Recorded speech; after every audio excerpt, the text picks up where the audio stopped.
Hello friends, welcome to my channel. এগিয়েছিল তো সকলকেই স্বাগত। আর এক নজরে ভারতের ইতিহাসটা আমরা দেখে নিচ্ছি, যেখানে আজ আমরা আলোচনা করব জৈন ধর্ম। তো প্রত্যেকটা এক্সামের জন্য কিন্তু এই সিরিজের প্রত্যেকটি ভিডিও খুবই গুরুত্বপূর্ণ। ডব্লিউবিসিএস থেকে শুরু করে সামনে আমাদের 2025-এ ক্লার্কশিপ মিসেলিনিয়াসের এক্সাম আছে, তাছাড়া ডব্লিউপি কেপির এক্সাম আছে, রেলওয়ের এনটিপিসি গ্রুপ ডি এবং এসএসসি সিজিএল সিএসএসএল এমটিএস প্রত্যেকটার জন্য কিন্তু সমান গুরুত্বপূর্ণ। তো চলুন শুরু করবো এমসিকিউ আকারে। যে সমস্ত কোশ্চেনগুলো ভেরি ইম্পর্টেন্ট, প্রত্যেকটা কোশ্চেন নিয়ে চলে এসেছি এবং সেখানে ডিটেলস আলোচনা হবে। তো যারা এখনও পর্যন্ত যুক্ত হয়নি, টেলিগ্রাম চ্যানেলে যুক্ত হয়ে যান, লিঙ্ক কিন্তু ডিসক্রিপশন বক্সে দেওয়া থাকবে, সেখান থেকে আপনারা পিডিএফে ডাউনলোড করে নিতে পারবেন। তো চলুন দেখে নেব ফার্স্ট কোশ্চেন কী বলছে। তার আগে বলবো, যদি আমাদের চ্যানেলকে নতুন হয়ে থাকেন, চ্যানেলকে অবশ্যই সাবস্ক্রাইব করে রাখুন, পাশে থাকা বেল আইকনটি প্রেস করে রাখুন, ঠিক সময় আপডেট পেয়ে যাবেন। তো ফার্স্ট কোশ্চেন এখানে কি বলছে, প্রথম তীর্থঙ্কর কে ছিলেন? ঋষভদেব, নেমিনাথ, পার্শ্বনাথ, বর্ধমান। যেখানে ঋষভদেব হচ্ছে প্রথম তীর্থঙ্কর, ঋষভদেব হচ্ছে ফার্স্ট তীর্থঙ্কর, নেমিনাথ হচ্ছে 22তম তীর্থঙ্কর, পার্শ্বনাথ হচ্ছে 23তম তীর্থঙ্কর এবং বর্ধমান অর্থাৎ মহাবীর 24তম তীর্থঙ্কর। ইম্পর্টেন্ট, মনে রাখবেন, প্রথম তীর্থঙ্কর কে ছিলেন? ঋষভদেব, যাকে ষাঁড় বা বৃষের সাথে চিহ্নিত করা হয়। এবং নেমিনাথ 22তম তীর্থঙ্কর বাদ্য শঙ্খ দ্বারা চিহ্নিত করা হয়। পার্শ্বনাথ সর্প দ্বারা চিহ্নিত করা হয়। মহাবীর বা বর্ধমান সিংহ দ্বারা চিহ্নিত করা হয়।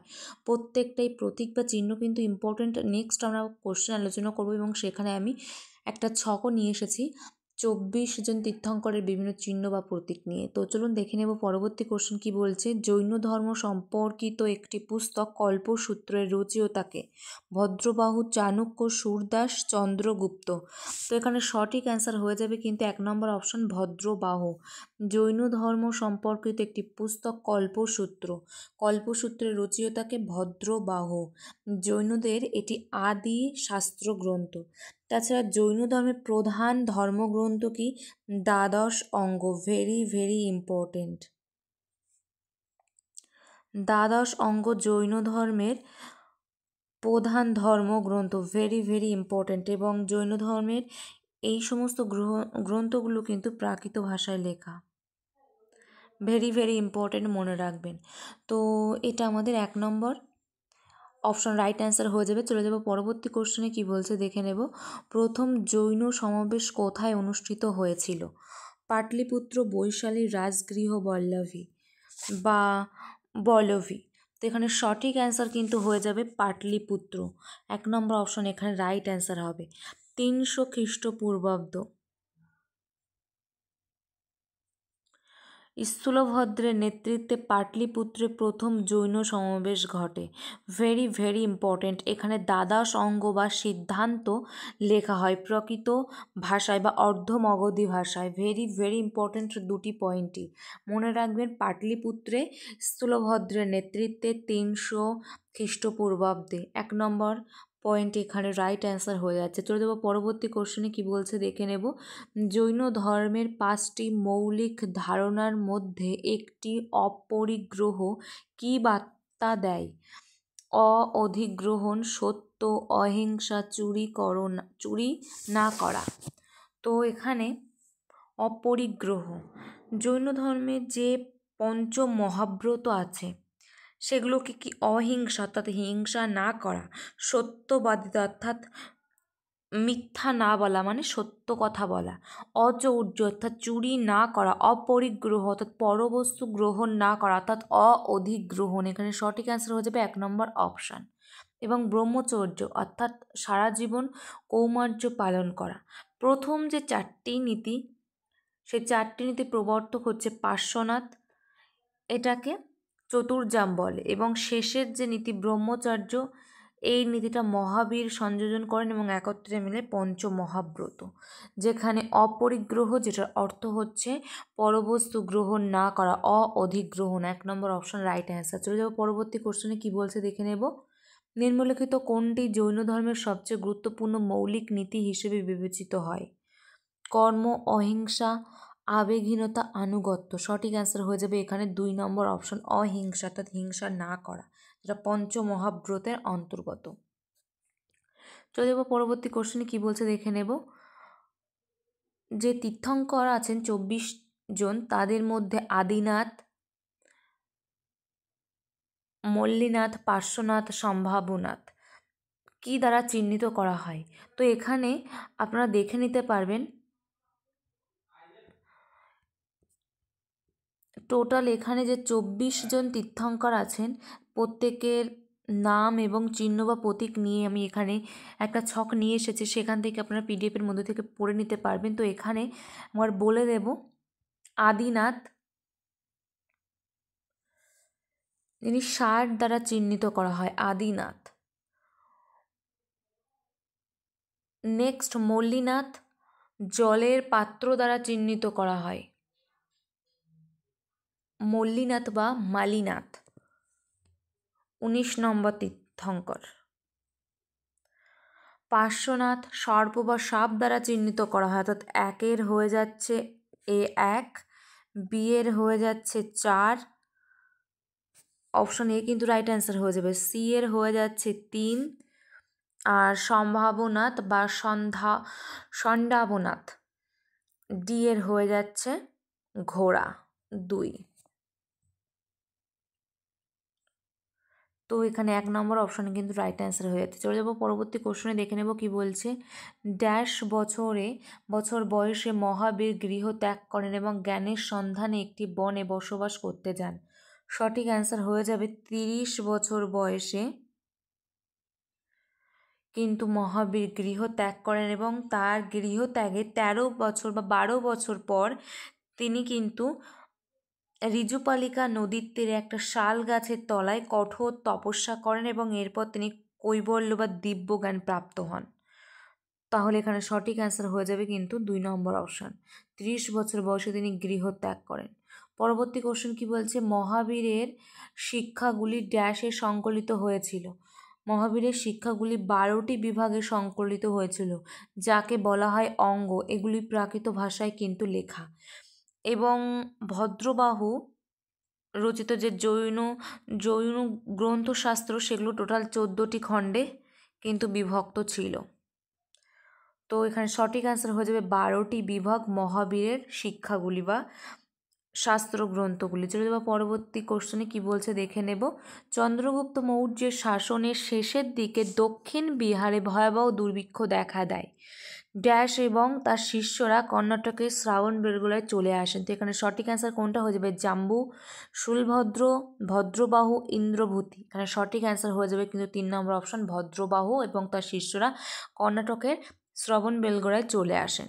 পরবর্তী কোশ্চেনে চলে যাব, কি বলছে দেখে নেব। মহাবীর স্বামী জিনা নামে পরিচিত হন। জিনা এর অর্থ হচ্ছে বিজেতা, মহান আত্মা, সৃষ্টিকর্তা, অহিংস। তো এখানে সঠিক অ্যান্সার হয়ে যাবে কিন্তু বিজেতা, 1 নম্বর অপশন রাইট অ্যান্সার হবে। চলে যাব পরবর্তী কোশ্চেন। প্রথম এবং শেষ তীর্থঙ্কর ঋষভদেব এবং মহাবীর প্রতীক যথাক্রমে ড্যাশ এবং ড্যাশ ছিল। ঋষভদেব ষাঁড় বা বৃষ, অর্থাৎ এখানে 2 এবং 3 নম্বর অপশন বাদ চলে যাচ্ছে। এবং মহাবীর বা বর্ধমান সিংহ দ্বারা চিহ্নিত করা হয়, অর্থাৎ 4 নম্বর অপশন এখানে রাইট অ্যান্সার হয়ে যাচ্ছে। তো এখানে আপনারা দেখে নিতে পারবেন টোটাল 24 জন তীর্থঙ্কর এবং চিহ্ন বা প্রতীক পরপর এখানে আছে। চলে যাব পরবর্তী কোশ্চেনে। মহাবীরের কন্যা প্রিয়দর্শনা কাকে বিয়ে করেছিলেন? বিম্বিসার, ইন্দ্রভূতি, গৌতম, জমালি, মৌর্য পুত্র। তো এখানে সঠিক অ্যান্সার হয়ে যাবে কিন্তু 3 নম্বর অপশন, জমালি। পরবর্তী কোশ্চেন কি বলছে, দ্বিতীয় জৈন পরিষদ কোথায় অনুষ্ঠিত হয়? পাটলিপুত্র, বল্লভী, বৈশালী, রাজগীর। সঠিক অ্যান্সার হয়ে যাবে কিন্তু 2 নম্বর অপশন, বল্লভী বা বল্লভী।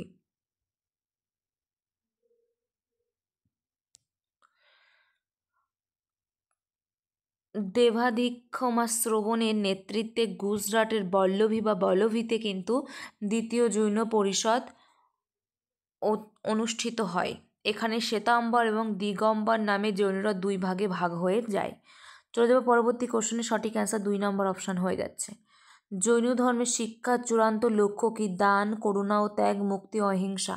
সঠিক অ্যান্সার হয়ে যাবে এখানে মুক্তি, আত্মার মুক্তি বা নির্মাণ লাভই হচ্ছে জৈন ধর্মের শিক্ষার চূড়ান্ত লক্ষ্য।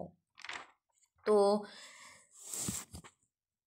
নির্মাণ লাভ বা মুক্তি লাভের জন্য 3টি নীতির কথা বলা হয়েছে জৈন ধর্মে, যেটা ত্রিরত্ন নামে পরিচিত।